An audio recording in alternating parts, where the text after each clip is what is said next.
Hey friends, Kris here with Through the Prism of Chrism. Hey, I got a new chrism, a new ism for you today, and that is that if you've got this page bookmarked or you watch us regularly, then you're in my prism camp. I didn't say my prison camp, my prism camp. Thanks for being with us. We're speaking on 12 F-bombs here for a couple of weeks. We've looked at feed your faith, fix your focus. Yesterday, filter your feelings.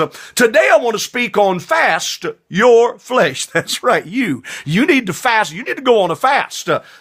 Somebody said fasting is no piece of cake. Well, literally, it's no piece of cake. Not everybody needs to fast food. You might need to fast your cell phone or fast your Twitter. Some people probably need to fast Facebook. Ronnie Webb said, get off Facebook. Get your face in the book. Hey, before you do that, make sure you watch my program first. Some people are workaholics. Some are alcoholic. Some need to fast from shopping. Others might need to fast from something as benign as just having to listen to Christian music all day. Listen, anything that you have to have that becomes an addiction impedes your progress in God. So fast your flesh. Jesus said in Matthew 17 and 20 that the reason the disciples couldn't cast out that devil was because of their unbelief. He said, if you'd say to this mountain, even if you had faith as a grain of mustard seed, remove hence and it would obey you. But then he said in verse 21, howbeit, this kind goes not out but by prayer and fasting. There's some mountains that move when you speak to them. There's some that move when you pray about them. But there are stubborn situations that won't move until you learn to fast. So fast your flesh. Three things I want you to look at. Number one, define it, but don't defend it. You have to define what is the flesh, but don't defend it. So many people immediately go into self-defense mode.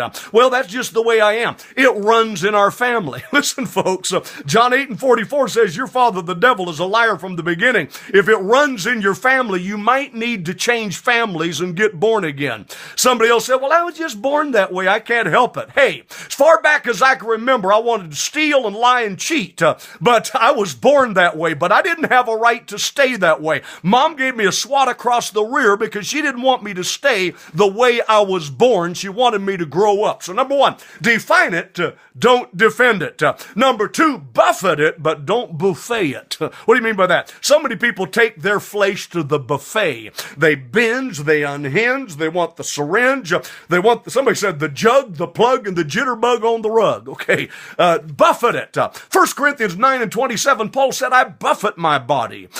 King James says, I bring it under subjection. I handle it roughly, lest after I have preached to others, I myself should be a castaway. What is it about the flesh? Well, the flesh is weak. Matthew 26 and 41. The spirit indeed is willing, but the flesh is weak. The flesh is corrupt. It says in Romans 7 and 18, in me, that is in this flesh, dwelleth no good thing. Your flesh, my flesh, is rebellious.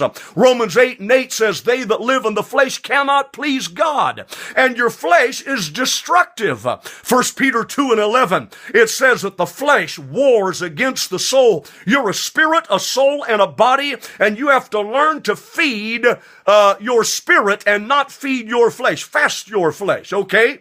Let me I'll give you these couple of little lines that I read the other day.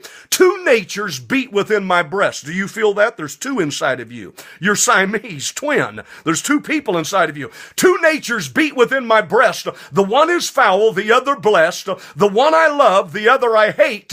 But the one I feed will dominate, okay? So define it, don't defend it. Buffet it, don't buffet it. And finally, put it on the cross.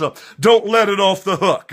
I said, put it on the cross. Don't let it off the hook. So often we want to just let ourselves off the hook and not require more of ourselves. But you need to kill it. Don't coddle it. You need to crucify it or mortify it. Don't satisfy it. Put it on the cross. Say, Jesus, nail this old nature so that you can live in me and so that I can go forward in faith. These are F-bombs. I hope you've enjoyed them. And if you're a part of this family, then you're in my prism camp. You're a prism partner. And I appreciate you being with us today and this week. Now, let me know where you're watching this program through and tune in tomorrow and we'll see you again for another great F-bomb. I believe they're explosive and they're going to rattle your cage. See you tomorrow.